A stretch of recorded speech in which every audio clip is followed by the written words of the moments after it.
શ્રી અને Shrimati P K. Kotawala arts college Patan, department of economics, professor Umedbhai H Patel. વિદ્યાર્થી મિત્રો, BA sem 1 economics CCNC 102 money and banking એનો અભ્યાસક્રમ વિડીયો લેક્ચર આપણે પૂરા કર્યા. કોરોના મહામારીના કારણે આપણી ઓફલાઈન એક્ઝામ લેવાઈ નથી, પણ ઓનલાઈન એક્ઝામ યુનિવર્સિટી લઈ રહી છે અને કોલેજ પણ તમારી ઇન્ટરનલ પરીક્ષા ટૂંક સમયમાં લેશે. બરાબર. તો કોરોના મહામારીના કારણે આપણે ઓફલાઈન વર્ગની અંદર આદાન પ્રદાનની રીતે રૂબરૂમાં સંપર્ક કરીને લઈ શકતા નથી. એટલે સરકાર દ્વારા, કોલેજ દ્વારા વિડીયો લેક્ચરની ગોઠવણ કરવામાં આવેલ છે. આજે આપણે BA સેમિસ્ટર 2 CCNC 202 બેન્કિંગ અને જાહેર અર્થશાસ્ત્ર, બેન્કિંગ એન્ડ પબ્લિક ઇકોનોમિક્સ અથવા પબ્લિક ફાઇનાન્સ આ પેપર છે. બરાબર. તો સૌપ્રથમ આપણે આ પેપરના અભ્યાસની ચર્ચા કરીશું. તો વિદ્યાર્થી મિત્રો, અભ્યાસની ચર્ચા કરું તે પહેલાં આપણે BA સેમ 1 CCNC 102 બરાબર, CCNC 102 અને 101 micro economics and money and banking આ બે પેપર લાગુ પડે. બરાબર. અને સેમ 2માં માઇક્રો ઇકોનોમિક્સ ભાગ 2 and banking and public economics આ પેપર 4 પેપર લાગુ પડે. તો વિદ્યાર્થી મિત્રો, આ તમારા અભ્યાસક્રમને લગતા નવા અભ્યાસક્રમ મુજબ આપણી કોલેજની લાઇબ્રેરીમાં પુસ્તકો નવા ઉપલબ્ધ છે. આ ઉપરાંત modern book store college road ઉપર ત્યાં પર નવા પુસ્તકો ઉપલબ્ધ છે, ભારત પ્રકાશન. અને એ પુસ્તકો આપણા કોલેજના અધ્યાપકો અર્થશાસ્ત્રના, એમાં હું પોતે પ્રોફેસર ઉમેદભાઈ એચ પટેલ 4 પુસ્તકમાં લેખક તરીકે પુસ્તક છાપવામાં આવેલું છે. તો વિદ્યાર્થી મિત્રો, આ પુસ્તકો તમે મેળવી લેજો. ઝેરોક્ષ કે બીજું કોઈ મટીરિયલ મેળવતા નહીં. બરાબર. કારણ કે પુસ્તક સારું, વિદ્યાર્થીને પુસ્તક ખરીદવું જોઈએ, ઝેરોક્ષો નહીં મેળવવી જોઈએ. બરાબર. એટલે આપણી કોલેજના જ અધ્યાપક હું પોતે પ્રોફેસર ઉમેદભાઈ દ્વારા જ આ 4 પુસ્તકો છપાવવામાં આવેલા છે. તો લાઇબ્રેરીમાંથી પણ મેળવી લેજો, બુક સ્ટોરમાં પણ મેળવી લેજો અને મને રૂબરૂ કોન્ટેક્ટ ફોન ઉપર પણ કરી શકો છો. અને આ પુસ્તકોમાં બીજી વિશેષતા એ છે કે જે ઓનલાઈન યુનિવર્સિટી MCQ પદ્ધતિથી એક્ઝામ લેવાની છે, એના MCQ પ્રશ્નો પણ મૂકવામાં આવેલા છે. એટલે તમારા માટે આ પુસ્તકો ભારત પ્રકાશનના ઘણા જ અગત્યના છે. તો એ અભ્યાસક્રમ નવા અભ્યાસ મુજબ છાપવામાં આવેલા છે અને તે ઉપલબ્ધ છે. તો એ વિદ્યાર્થી મિત્રો તમે મેળવી લેજો. હવે આપણે CCNC 202 banking and public economics, banking અને જાહેર અર્થશાસ્ત્રના અભ્યાસની ક્રમ બાય ક્રમ ચર્ચા કરીશું. જો જરૂર જણાય ત્યાં વિદ્યાર્થી મિત્રો તમે નોંધ કરી દેજો. બરાબર. જો યુનિટ નંબર 1 કોમર્શિયલ બેન્કિંગ, વાણિજ્ય બેન્કિંગ. તો આની અંદર જે ટોપિક આવે છે તે રાષ્ટ્રીયકરણ પછી વેપારી બેન્કોની સિદ્ધિઓ, સફળતા અથવા પ્રગતિ. જે વેપારી બેન્કો છે અને જે રાષ્ટ્રીયકૃત છે, એટલે કે સરકાર હસ્તક છે. બરાબર. એ તો આપણે ટોપિકની ચર્ચા કરીશું, એમાં વિગતવાર ચર્ચા કરીશું. એ બેન્કોએ શું પ્રગતિ કરી અને એની અત્યારે મર્યાદાઓ કઈ છે એ ટોપિક. ત્યારબાદ રાષ્ટ્રીયકરણ પછી વેપારી બેન્કોમાં કયા પરિવર્તનો અથવા કયા સુધારાઓ કરવામાં આવ્યા છે તે ટોપિક. પછી કેટલીક ખાનગી બેન્કો, કેટલીક વિદેશી બેન્કોના પરિચય મેળવવાનો છે. પછી રાજ્ય સહકારી બેન્કો અને જિલ્લા સહકારી બેન્કોનો ટોપિક પણ સમાવેલો છે. તો વિદ્યાર્થી મિત્રો, આ તમારું પહેલું યુનિટ થયું કોમર્શિયલ બેન્કિંગ. યુનિટ નંબર 2 મધ્યસ્થ bank, RBI reserve bank of India. તો એની અંદર જે ટોપિક છે તે મધ્યસ્થ બેંક અથવા તો આરબીઆઈ અથવા રિઝર્વ બેંક ઓફ ઇન્ડિયાની કામગીરી અથવા કાર્યો. બરાબર. બીજો ટોપિક જે છે તે રિઝર્વ બેંકની નાણાકીય નીતિ અથવા શાખ નિયંત્રણની નીતિ. એમાં બે ભાગ: પરિમાણાત્મક શાખ નિયંત્રણ નીતિ અને ગુણાત્મક શાખ નિયંત્રણ નીતિ. બરાબર. રેપો રેટ, પછી રિવર્સ રેપો રેટનો ખ્યાલ સમજાવો.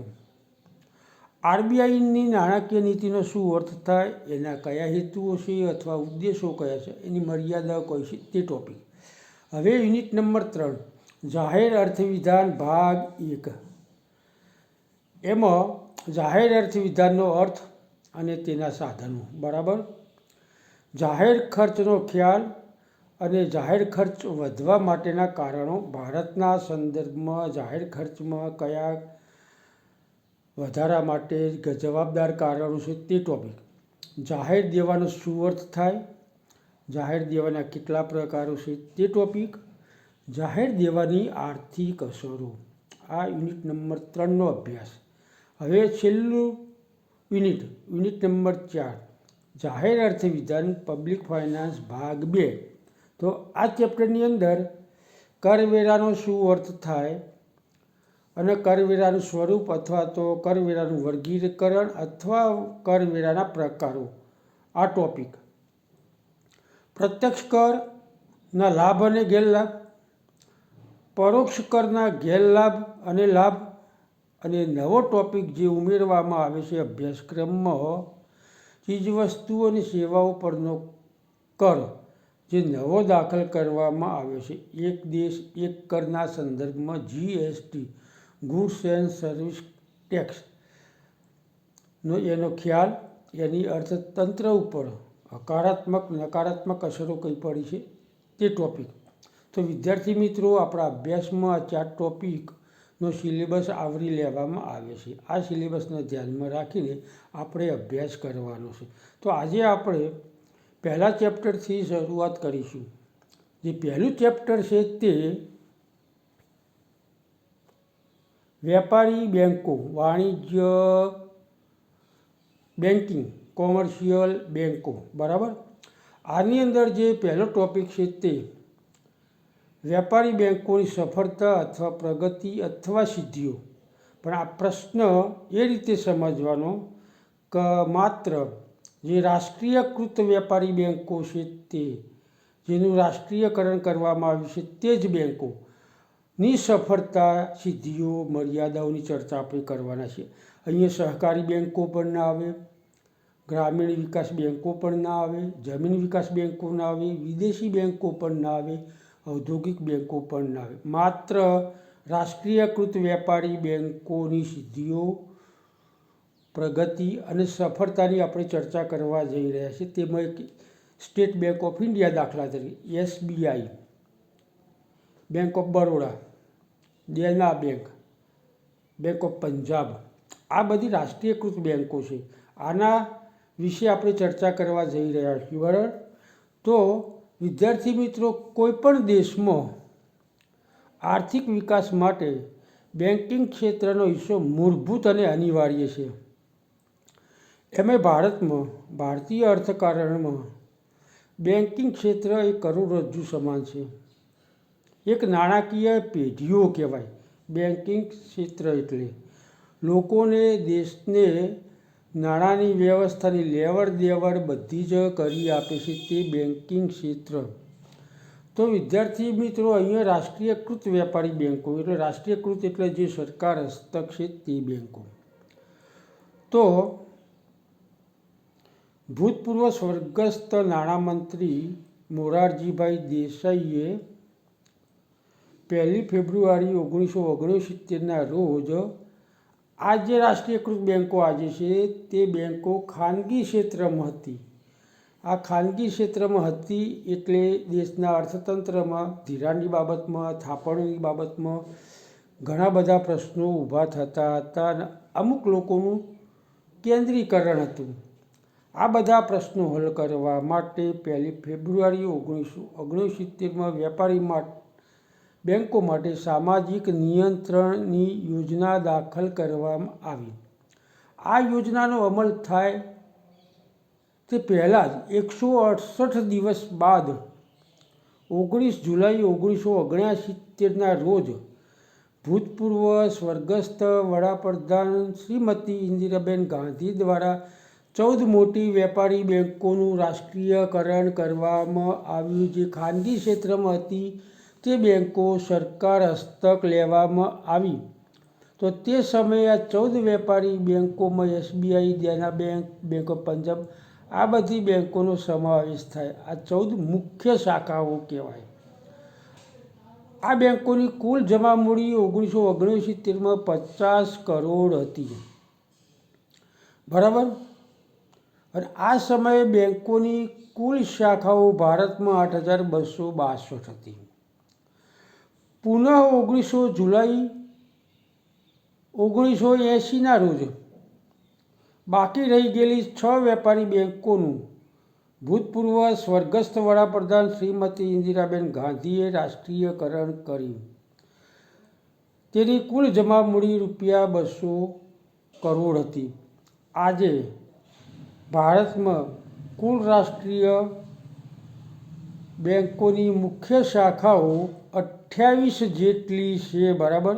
અને આખા દેશમાં કુલ બેંક શાખાઓનું પ્રમાણ 2019 એન્ડ સુધીમાં 1,54,000 જેટલું હતું.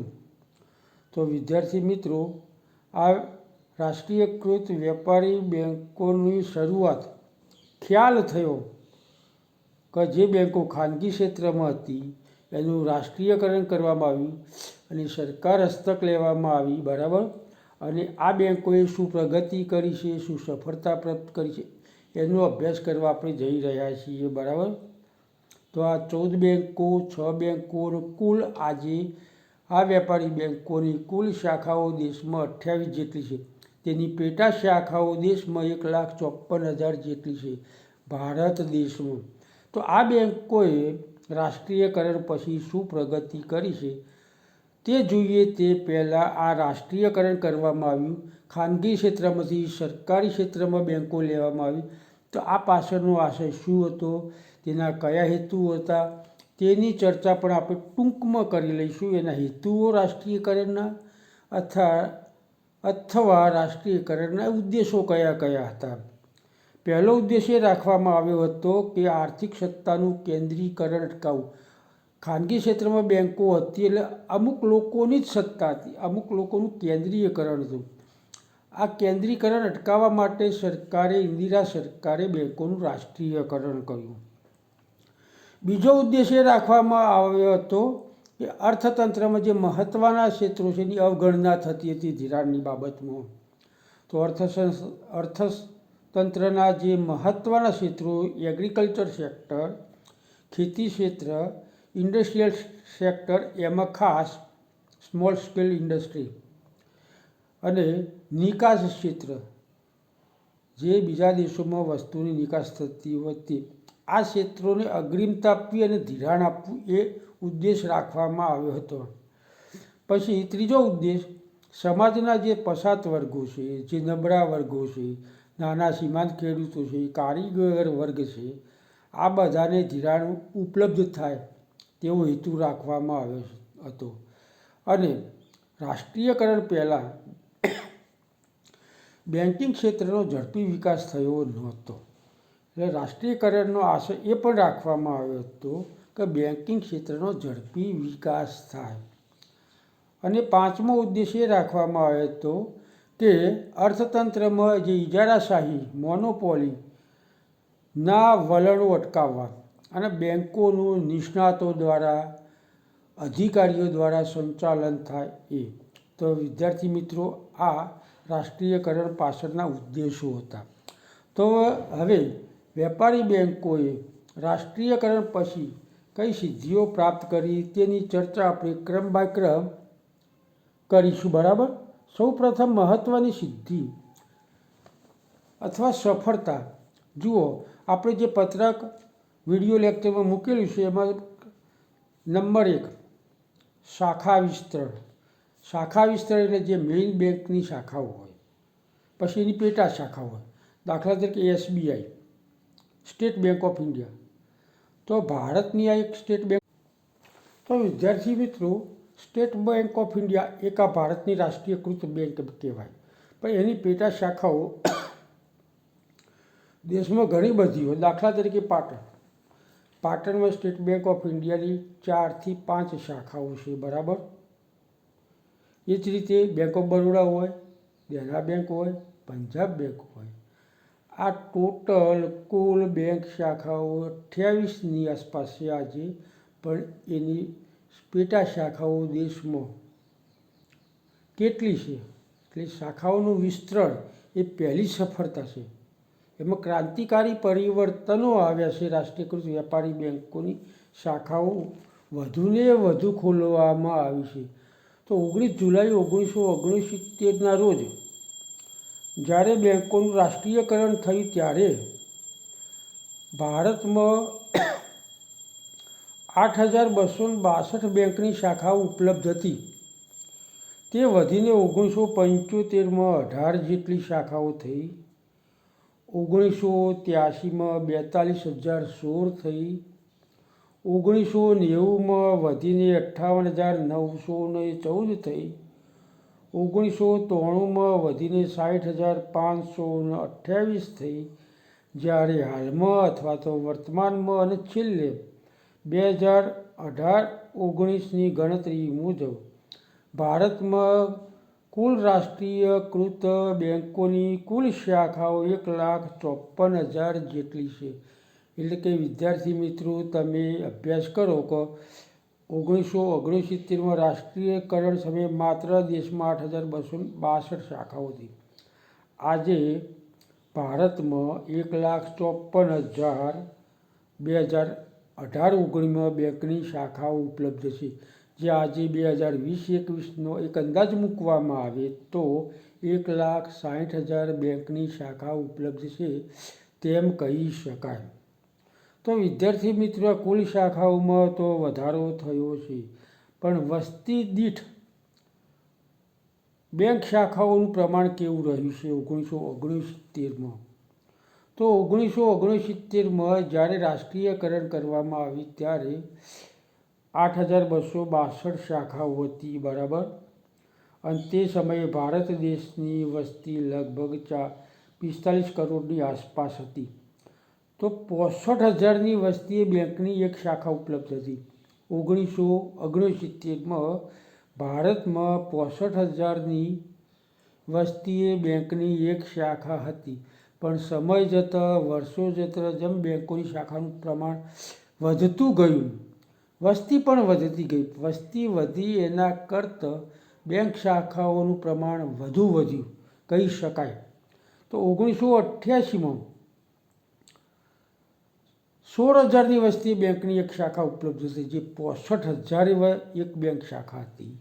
1988માં 16,000ની વસ્તીએ બેંકની એક શાખા થઈ. 1995માં 14,000ની વસ્તીએ બેંકની એક શાખા ઉપલબ્ધ થઈ. તો આ બેંકની શાખાઓ વધુને વધુ પ્રમાણમાં ખોલવામાં આવી એટલે વસ્તી દીઠ શાખાઓનું પ્રમાણ ઓછું થયું અને લોકોને, વધતી વસ્તીને આ બેંકોનો લાભ વધુને વધુ મળતો થયો.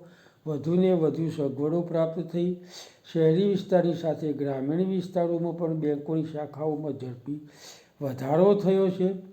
પણ આમાં જે ગુજરાત, મહારાષ્ટ્ર, પંજાબ આ થોડાક સમૃદ્ધ વિકસિત રાજ્યો છે, ત્યાં 8થી 10,000ની વસ્તીએ આજે બેંકની એક શાખા ઉપલબ્ધ છે. જ્યારે જે આસામ, બિહાર, ઓડિશા જેવા પછાત રાજ્યોમાં 12થી 14,000ની વસ્તીએ બેંકની એક શાખા ઉપલબ્ધ છે, બરાબર. હવે શહેરી વિસ્તાર અને ગ્રામીણ વિસ્તારમાં બેંક શાખાઓમાં કેવો વધારો થયો છે? આપણે શહેરી વિસ્તાર તો બરાબર છે, જે તે સમયે 30થી 35% શહેરી વિસ્તાર હતો અને 65થી 70% ગ્રામીણ વિસ્તાર હતો, પણ શહેરી વિસ્તાર કરતાં આપણે ગ્રામીણ વિસ્તાર ઉપર વધુ ભાર મૂકીશું. તો ગ્રામીણ વિસ્તારમાં 1969માં 1860 એટલે કે 1860 બેંક શાખાઓ હતી, જે કુલ બેંક શાખાઓના 30% કહેવાય. 8262માંથી 1860 બેંક શાખાઓ ગ્રામીણ વિસ્તારમાં હતી, એટલે કે કુલ બેંક શાખાઓનો 30% બેંક શાખાઓ ગ્રામીણ વિસ્તારમાં હતી. 1983માં ગ્રામીણ વિસ્તારમાં બેંક શાખાઓનું પ્રમાણ 22,618 થયું. 22,618 થયું 1983માં. અને કુલ બેંક શાખાઓ 42,016 હતી, એટલે કે 42,016માંથી 22 એ 50% કરતાં પણ વધુ કહેવાય. એટલે કે 54% બેંક શાખાઓ 1983માં ગ્રામીણ વિસ્તારમાં હતી.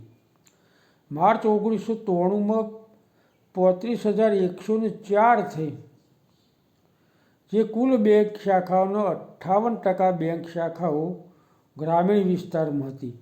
હાલમાં ભારતમાં કુલ બેંક શાખાઓના 60% બેંક શાખાઓ ગ્રામીણ વિસ્તારમાં છે. જે અર્ધ શહેરી વિસ્તાર હોય એ પણ ગ્રામીણ વિસ્તારમાં જ કહેવાય. બરાબર. એટલે ભારતના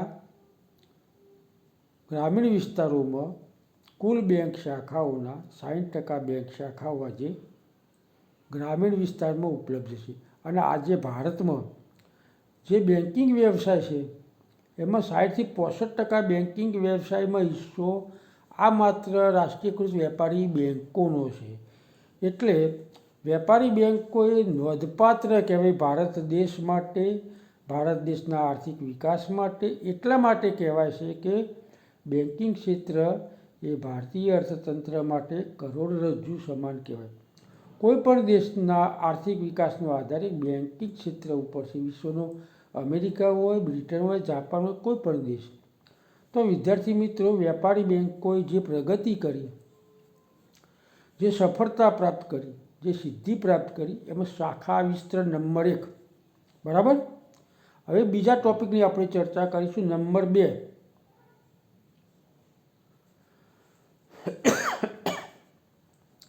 બીજું બેંકનું કાર્ય કામગીરી શું હોય?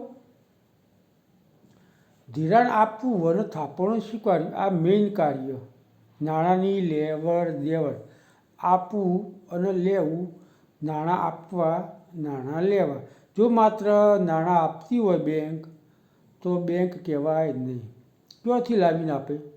એટલે નાણાં સ્વીકારવા પણ પડે. એટલે થાપણોના સ્વરૂપમાં તે નાણાં સ્વીકારે છે અને લોનના સ્વરૂપમાં તે ધિરાણ આપે છે. તો આપણે બીજા ટોપિકની ચર્ચા કરીશું, ધિરાણમાં પ્રગતિ. બરાબર. નંબર 2. તો રાષ્ટ્રીયકરણ પછી ધિરાણમાં પણ ક્રાંતિકારી પરિવર્તનો આવ્યા છે.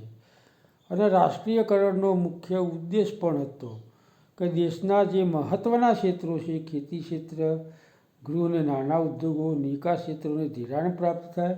તેમજ જે પછાત વર્ગો છે, નબળા વર્ગો છે, કારીગર વર્ગો છે, તેમને ધિરાણ પ્રાપ્ત થાય, તે મહત્ત્વનો ઉદ્દેશ રાખવામાં આવે છે. અને રાષ્ટ્રીયકરણ પછી વેપારી બેન્કોએ ધિરાણમાં ક્રાંતિકારી પરિવર્તનો લાવ્યા છે. બરાબર. તો જુલાઈ 1969માં રાષ્ટ્રીયકરણ સમયે 3,609 કરોડ રૂપિયાનું ધિરાણ કર્યું હતું. જૂન 1982માં તે વધીને 31,082 કરોડનું ધિરાણ થયું. માર્ચ 1990માં 1,53,592 કરોડ રૂપિયાનું વેપારી બેન્કોએ ધિરાણ કર્યું. 1993માં વધીને 1,65,000 કરોડ રૂપિયાનું વેપારી બેન્કોએ દેશમાં ધિરાણ કર્યું. સપ્ટેમ્બર 2001માં વધીને 6,67,707 કરોડ રૂપિયાનું ધિરાણ દેશમાં કર્યું. અને છેલ્લે આપણે હાલના સમયમાં કે તાજેતરના સમયમાં 2018-19 એન્ડમાં રાષ્ટ્રીયકૃત વેપારી બેન્કો દ્વારા દેશમાં વિવિધ ક્ષેત્રોને, ખેતી ક્ષેત્ર હોય, ઉદ્યોગો હોય, પછાત વર્ગો હોય, નબળા વર્ગોનો એવો હોય, આ બધાને જે ધિરાણ કરવામાં આવ્યું તે 99 લાખ કરોડ રૂપિયાનું ધિરાણ કરવામાં આવ્યું છે માર્ચ 2018-19. એટલે વિદ્યાર્થી મિત્રો જુઓ, રાષ્ટ્રીયકરણ પછી વેપારી બેન્કો દ્વારા જે ધિરાણ કરવામાં આવ્યું છે એમાં નોંધપાત્ર વધારો થતો ગયો છે. બરાબર. રાષ્ટ્રીયકરણ પછી તેમાં ખેતી, નબળા વર્ગો, નાના ઉદ્યોગો, છૂટક વેપારીઓને જે ધિરાણ કરવામાં આવ્યું છે તેમાં ઝડપી વધારો થયો છે. જે ખેતી ક્ષેત્રને જે ધિરાણ કરવામાં આવ્યું, ઔદ્યોગિક ક્ષેત્રને જે ધિરાણ કરવામાં આવ્યું, આમાં નોંધપાત્ર વધારો થયો છે. તેમાં ખાસ પછાતના નબળા વર્ગોને જે ધિરાણ કરવામાં આવ્યું, નાના ખેડૂતોને જે ધિરાણ કરવામાં આવ્યું, તેમાં ઝડપી વધારો થયો છે. વિદ્યાર્થી મિત્રો, નબળા વર્ગોને 1969માં 440 કરોડ રૂપિયાનું ધિરાણ કરવામાં આવ્યું હતું. માર્ચ 1983માં નબળા વર્ગોને ધિરાણમાં જે વધારો જે થયો તે 12,000 કરોડ રૂપિયાનું ધિરાણ થયું. 1969માં 440 કરોડનું ધિરાણ હતું, 1983માં 12,000 કરોડ રૂપિયાનું ધિરાણ થયું. કુલ ધિરાણના 14% ધિરાણ નબળા વર્ગોને કરવામાં આવ્યું હતું 1983માં. હવે ખેતી ક્ષેત્રમાં 1969માં 162 કરોડ રૂપિયાનું ધિરાણ કરવામાં આવ્યું હતું, જે વધીને માર્ચ 1983માં 5,293 કરોડ રૂપિયાનું ધિરાણ કરવામાં આવ્યું, જે કુલ ધિરાણના 15% જેટલું ધિરાણ હતું. હવે ગૃહ અને નાના પાયાના ઉદ્યોગોને 1969માં 250 કરોડ રૂપિયાનું ધિરાણ કરવામાં આવ્યું હતું, જે બેન્કોના કુલ ધિરાણના 8.5% જેટલું હતું. માર્ચ 1983માં 43,560 કરોડ રૂપિયાનું ધિરાણ નાના ઉદ્યોગોને કરવામાં આવ્યું, જે કુલ ધિરાણના 16.5% જેટલું હતું. આમ વેપારી બેન્કો દ્વારા આજે દેશના અગ્રીમ ક્ષેત્રો છે, જેને વિકાસની જરૂર છે, તેવા ક્ષેત્રોને બેન્કોએ અગ્રિમતા આપીને વધુને વધુ ધિરાણ પ્રાપ્ત કર્યું છે. તો રાષ્ટ્રીયકરણ પછી વેપારી બેન્કોના ધિરાણમાં પણ નોંધપાત્ર વધારો થયો છે. ધિરાણની બાબતમાં પણ ક્રાંતિકારી પરિવર્તનો આવ્યા છે, તેમ કહીએ તો પણ ખોટું નથી.